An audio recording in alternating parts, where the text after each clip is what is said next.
चाचा भतीजे हत्याकांड में नया खुलासा, 70,000 रुपए के पीछे की गई हत्या। पुलिस ने एक नाबालिग आरोपी को पकड़ा, भेजा बाल सुधार केंद्र।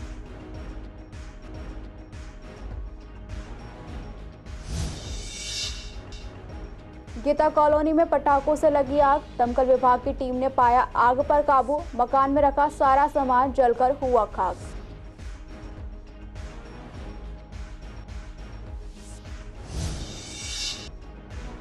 भैया दूज के लिए मार्केट में हो रही भीड़ भाड़। कृष्णनगर की लाल क्वार्टर मार्केट में उमड़ी महिलाओं की भीड़। दुकानदार का कहना, बहनें जमकर कर रही हैं शॉपिंग।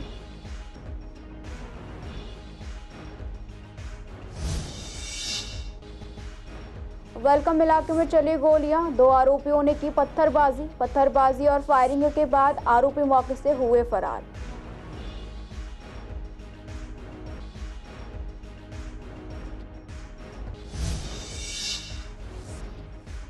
पूर्वी दिल्ली में छठ पूजा की तैयारियां जोरों पर। छठ घाटों पर मरम्मत का काम हुआ शुरू। 5 नवंबर से शुरू होगा महापर्व।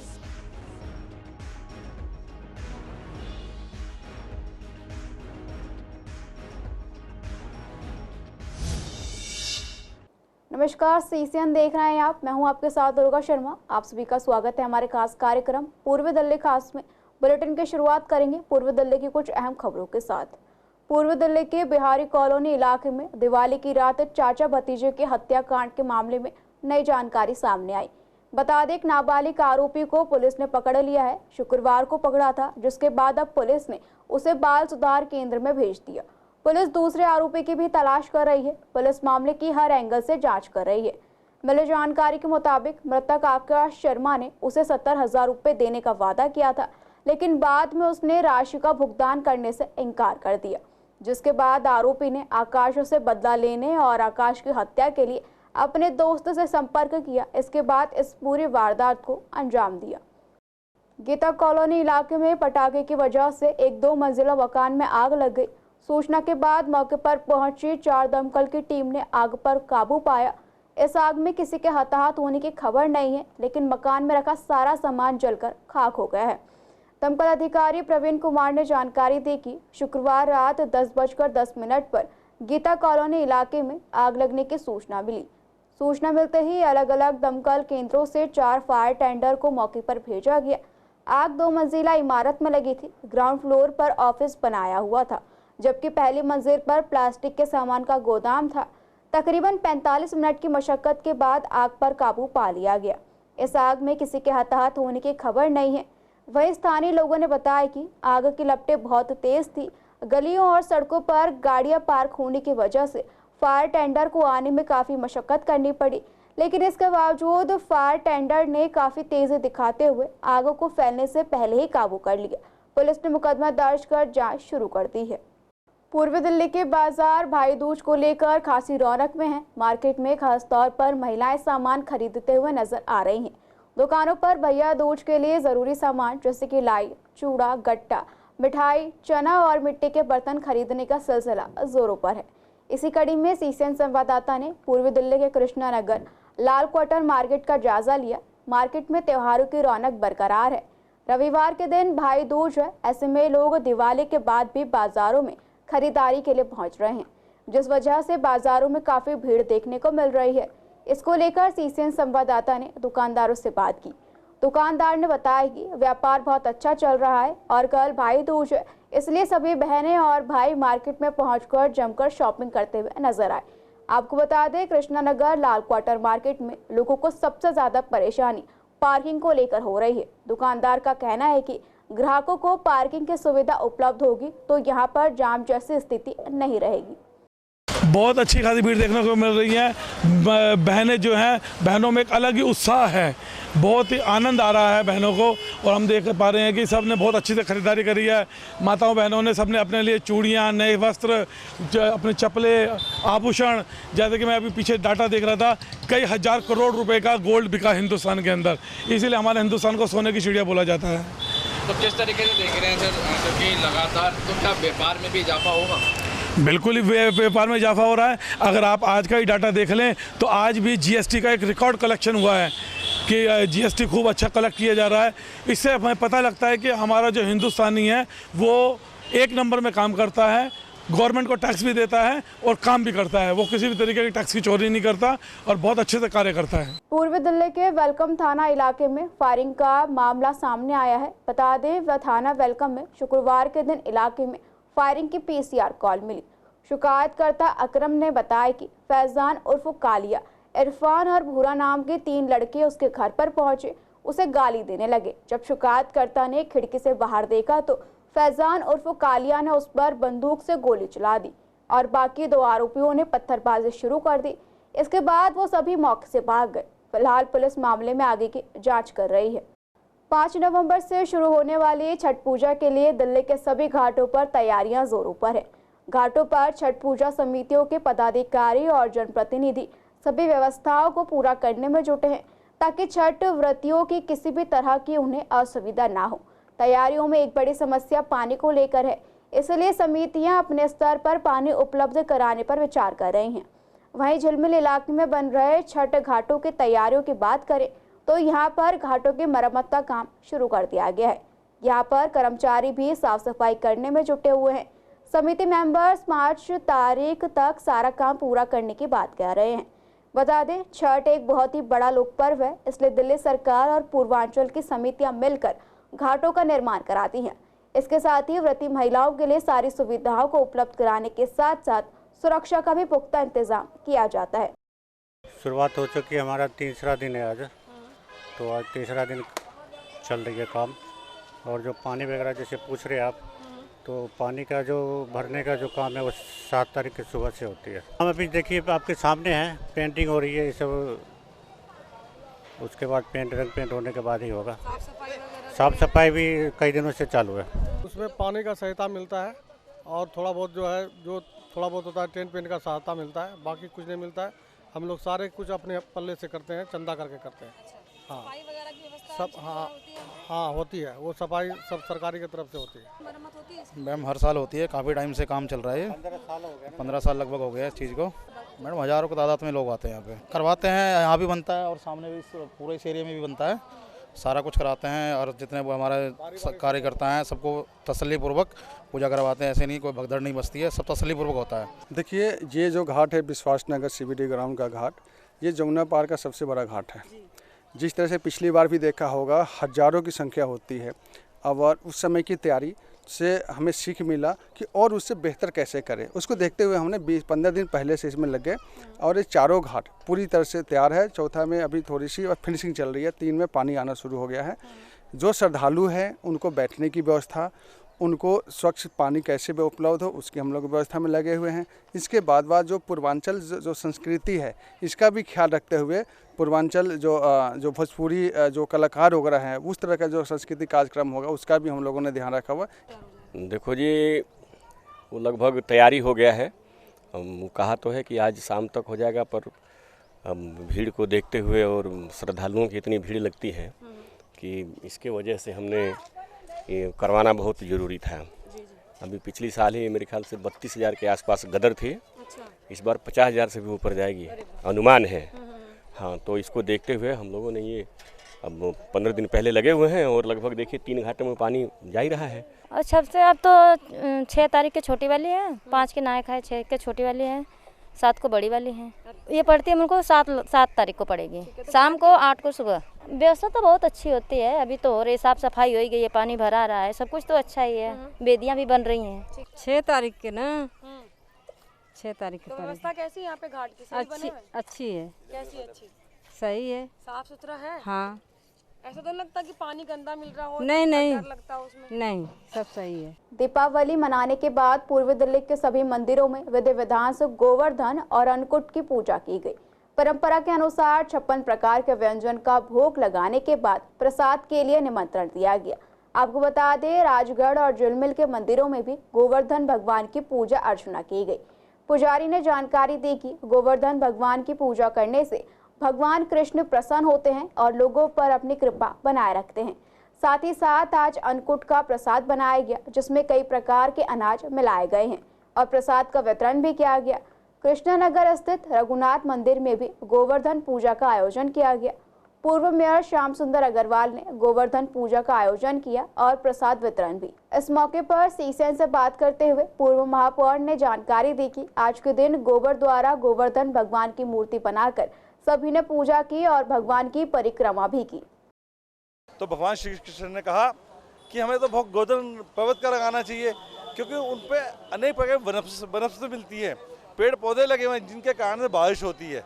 तो भगवान श्री कृष्ण की सब बात मानते थे, तो सभी ने गोवर्धन पर्वत को भोग लगाया। इससे इंद्र देव रुष्ट हो गए। जब वो रुष्ट हो गए तो उन्होंने मूसलाधार बारिश की और बिजली कड़की, गांव वालों का रहना मुश्किल हो गया। तब भगवान श्री कृष्ण ने अपनी छोटी उंगली पे लगातार 7 दिन तक पर्वत को उठाया और 7 दिन लगातार इंद्र देव ने जो मूसलाधार बारिश की थी उससे गांव वालों का बचाव किया और उनका क्रोध को शांत किया। और जब इंद्रदेव प्रकट हुए उन्होंने माफ़ी मांगी। उन्होंने कहा, भगवान मैं तो सोचता मैं सृष्टि का मैं ही रचयिता हूँ, लेकिन आप सबसे बड़े हैं, मैं माफ़ी मांगता हूँ। राजगढ़ गली नंबर 6 राधा कृष्ण मंदिर में पूरा देख रहे हैं ना आप कैसा माहौल है। आज भगवान गोवर्धन जी की पूजा है आज, और सभी राजगढ़ के निवासी, सभी क्षेत्र के वासियों को गोवर्धन पूजा की बहुत बहुत बधाई, बहुत बहुत शुभकामनाएं। गोवर्धन भगवान की पूजा की और उनका आशीर्वाद ग्रहण किया और इन सब लोगों की सेवा में, इनके सिक्योरिटी में हम यहाँ उपस्थित हैं एरिया में। यहाँ पे हमारे भंडारा का आयोजन किया हुआ है, जैसे कि आपको पूड़ी और अन्नकूट की सब्जी और कड़ी चावल, ये सब रेगुलरली हमारे यहाँ पे भंडारे तो चलते ही रहते हैं। हर फेस्टिवल पे क्या, हर थोड़े दिनों में भंडारों का। रुस्तगी कम्युनिटी पूरी दिल्ली, पूरे भारतवर्ष में है, लेकिन कृष्ण नगर जो है वो हमारा एक तरह से गढ़ माना जाता है। बहुत संख्या में यहाँ रुस्तगी बंधु हैं और पिछले विगत काफ़ी वर्षों से हम ये कर रहे हैं। भगवान श्री कृष्ण की जिस तरह से उन्होंने गोवर्धन उठा के अपने समाज की उस वक्त सभी लोगों की रक्षा की थी, उन्हीं की स्मृति को लेके समाज के कल्याण के लिए ये गोवर्धन पूजा की जाती है। और हर आदमी आज हर मंदिर में, और हमारे मंदिर में तो रात से हलवाई लगे हुए हैं। देसी घी का हलवा, पूड़ियाँ, सब्जी, कड़ी, चावल, ना 56 प्रकार के सब्जी ढूंढ करके लाए आकर मंडी से, और उसका लगा करके और भंडारा आज बना है, जो विशाल भंडारा है। विशाल भंडारा का आयोजन आप देख रहे हो कितनी सब संख्या है। देखिए, गिरिराज बाबा स्वयं भगवान कृष्ण है। एक प्राण तो दे ही राधा कृष्ण स्नेही, कछु माखन को बल बढ़ो, कछु गोपन करी सहाय, श्री राधे जी की कृपा से मैंने गिरबर लिया उठाए। देखिए, गिरिराज जी गऊ के गोबर से बनाया जाता है। गऊ के गोबर से इसलिए बनाते हैं क्योंकि गऊ के अंदर 33 कोटि देवी देवताओं का वास होता है। अगर हम गऊ के गोबर से गिरिराज जी बनाते हैं तो मानो साक्षात 33 कोटि देवी देवता विराजमान हो गए। श्री गिरिराज धरण प्रभु तुमरी शरण, हे गिरिराज धरण तुमरी शरण, श्री गोवर्धन महाराज तेरे माथे मुकुट विराज रहे हो, तेरी 7 कोस की परकम्मा, चकलेश्वर है विश्राम, तेरे माथे मुकुट विराज रहे। थाना सीलमपुर इलाके में फायरिंग और चाकूबाजी की घटना सामने आई है। आरोपियों की पहचान लाला, शंभू, अमन और बौंचे के रूप में की गई। दरअसल न्यू सीलमपुर इलाके में कहासुनी में एक युवक ने गोली चला दी। बता दें, तिकोना पार्क में पीड़ित अमन अपने दोस्त का इंतजार कर रहा था। इसी बीच 3 लड़के आए और उसे गाली देने लगे, जिस पर उसकी कहासुनी हो गई। इसी बीच 3 लड़कों में से एक ने अमन के पैर पर पिस्तौल से गोली चला दी, जिसके बाद पीड़ित अमन को जगप्रवेश चंद अस्पताल में भर्ती कराया गया। फिलहाल पुलिस ने मामला दर्ज कर जांच शुरू कर दी है। आपको बता दें कि थाना सीलमपुर से ही एक चाकूबाजी की घटना भी सामने आई, जहां पटाखों पर आरोपी ने युवक पर चाकू से हमला कर दिया। मिली जानकारी के मुताबिक थाना सीलमपुर में कॉल मिली थी कि शिकायतकर्ता ने बताया कि वो अपने घर के सामने पटाखे चला रहा था। इसी बीच लाला नामक एक लड़का आया और उसके घर के सामने पटाखे फोड़ने लगा। कुछ देर बाद लाला का भाई शंभू आया और उसने मुझे पटाखे ना जलाने के लिए कहा और झगड़ा करने लगा। इसके बाद शंभू के 2 और दोस्त अमन और बौंचे मौके पर पहुंचे और शंभू ने शिकायतकर्ता पर चाकू से वार कर मौके से फरार हो गए। फिलहाल पुलिस ने मामला दर्ज कर जांच शुरू कर दी है। ARSC क्राइम ब्रांच ने अवैध हथियार सप्लायरों का एक गिरोह का भंडाफोड़ करते हुए 3 आरोपियों को गिरफ्तार कर लिया है। आरोपियों के पास से 2 अत्याधुनिक पिस्तौल, 2 मैगजीन और 14 जिंदा कारतूस बरामद किए गए हैं। मिली जानकारी के मुताबिक दिल्ली पुलिस की क्राइम ब्रांच को एक गुप्त सूचना मिली थी कि आदर्श शास्त्री पार्क में अवैध हथियारों की सप्लाई करने आएगा। सूचना के आधार पर इंस्पेक्टर KK शर्मा की एक टीम बनाई गई। सूचना के आधार पर छापेमारी कर आरोपी आदिल को गिरफ्तार कर लिया गया। मामला दर्ज कर जांच शुरू की गई। पूछताछ के दौरान आरोपी आदिल उर्फ राजू ने खुलासा किया कि उसके भाई शादिल ने उसे अन्य अपराधियों को उच्च दर पर बेचने के लिए अवैध हथियार जिंदा कारतूस के साथ दिए थे, जिसके बाद आरोपी मोहम्मद को भी गिरफ्तार कर लिया गया। पूछताछ के दौरान आरोपी मोहम्मद शादिल ने खुलासा किया कि वो असद से अवैध हथियार खरीदता है, जिसके बाद पुलिस ने मामले की जांच को आगे बढ़ाते हुए आरोपी असद को उत्तर प्रदेश में औपचारिक रूप से गिरफ्तार कर लिया। छठ के लिए घर जाने के लिए आनंद विहार को पूर्वी दिल्ली का एक बड़ा हब माना जाता है। वहीं शनिवार को संवाददाता ने छठ त्योहार के नजदीक आने पर आनंद विहार रेलवे स्टेशन और बस अड्डे का जायजा लिया। बता दें, शनिवार के दिन यहां पर ज्यादा भीड़ देखने को नहीं मिली।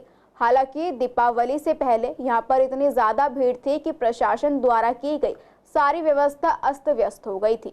वहीं आज भारतीय रेलवे ने आनंद विहार पर भीड़ और छठ त्योहार को देखते हुए सुरक्षा बल बढ़ा दिया। वहां पर मौजूद सुरक्षाकर्मी ने जानकारी दी कि संवाददाता को बताया कि छठ पर्व नजदीक है और दीपावली भी अभी गई है। ऐसे में भीड़ को देखते हुए प्री प्लानिंग की गई है और जरूरत के अनुसार सुरक्षा बल भी बाहर से बुलाया जा रहा है ताकि यात्रियों को कोई कठिनाई ना हो। फिलहाल मैं मौजूद हूँ पूर्वी दिल्ली के international bus stand Anand Vihar में, जो नेशनल है कि दिल्ली के जो लोगों को बिहार एवं उत्तर प्रदेश को जोड़ने के लिए प्रमुख बस स्टैंडों में गिना जाता है आनंद विहार। और उससे ही साइड में देखेंगे तो आनंद विहार रेलवे स्टेशन है, जहाँ से भारतीय रेल की कनेक्टिविटी है भारत के अंदर।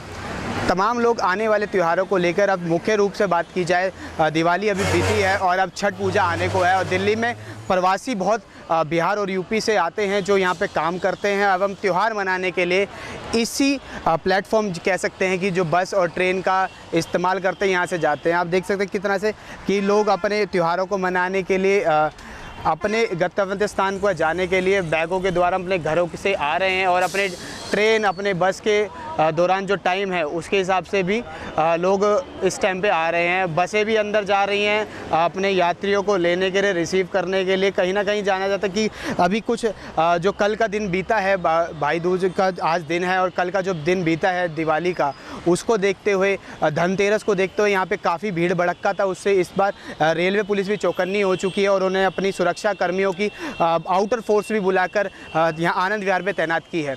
अब देखने वाली बात यह है कि जो छठ का पर्व है उसको देखते हुए अभी इतना भीड़ भड़क्का नहीं देखा जा रहा है, लेकिन कहीं ना कहीं जो बीते दिनों में जो यहाँ भीड़ हुई थी, सुरक्षा कर्मियों को कठिनाइयाँ हुई थी, उसकी बैकअप अभी से रेलवे पुलिस और बस स्टैंडों पे सुरक्षा कर्मी बढ़ा दिए गए हैं। वीडियो जर्नलिस्ट महेंद्र बोरा के साथ विवेक पठान, एससीएन दिल्ली। पूर्वी दिल्ली के कल्याणपुरी इलाके में भीषण सड़क हादसा सामने आया है। बता दें, कार और ऑटो की टक्कर में युवक की गर्दन कट गई, जिससे उसकी मौत हो गई। मृतक की पहचान त्रिलोकपुरी निवासी 24 साल के हर्ष के रूप में की गई है, जो कि नोएडा के एक कंपनी में काम करता था। वो देर रात अपने एक किराएदार का ऑटो लेकर निकला था, तभी त्रिलोकपुरी के 13 नंबर ब्लॉक में सामने से आ रही एक i10 कार ने ऑटो में जबरदस्त टक्कर मार दी। हादसा इतना जबरदस्त था कि हर्ष की आधे से ज्यादा गर्दन हादसे में कट गई और उसकी मौत हो गई। सूत्रों की माने तो i10 कार चालक नशे के धुन में था। कार चालक दिल्ली पुलिस में तैनात है और मयूर विहार थाने में तैनात है। कार चालक का नाम वरुण यादव बताया जा रहा है, जिसे पुलिस ने हिरासत में ले लिया। हालांकि पुलिस का कहना है कि कार चालक ने अल्कोहल नहीं पिया था। वहीं इस मामले में डीसीपी ईस्ट ने आरोपी कांस्टेबल के खिलाफ मुकदमा दर्ज कर जांच शुरू कर दी है। वहीं थाना मयूर विहार ने लाश को कब्जे में लेकर पोस्टमार्टम के लिए आगे भेज दिया है। तो हमें फ़ोन करा गया था, हमारे हमें फ़ोन करा कि ऐसे ऐसे हालत है, सीरियस है।